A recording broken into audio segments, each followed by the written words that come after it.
siguro dahil pinakawalan niya ang Sara Duterte sa impeachment, siya muna unahin natin. Mas masarap sigurong matikman niya yung kanyang pinagkait sa taong bayan, ang si Chis Kilay Escudero. Magandang umaga po, Atty. Luke. Atty. Luke, alam naman po natin trending pinag-uusapan itong issue patungkol kay Senate President Chis Escudero. At maraming nga nananawagan na bumaba siya sa pwesto bilang Senate President dahil nga dito sa nasabing issue na pagtanggap niya ng campaign fund sa mga kontraktor. Para sa inyo po ba, anong dapat dito? Accountability ang pinag-uusapan, di ba?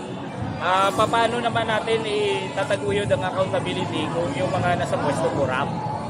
Pinalusot niya na nga yung impeachment ni Sara Duterte. Alam mo, hindi mo mailalagay ang question ng accountability sa isang taong wala ring accountability. So siguro dahil pinakawalan niya ang Sara Duterte sa impeachment, siguro siya muna unahin natin. Mas masarap sigurong matikman niya yung kanyang pinagkait sa taong bayan na masingil natin ang lahat ng mga mandarambong. Siya rin naman pala merong mga ganyang klaseng issue. Mas masarap sampulan muna siya.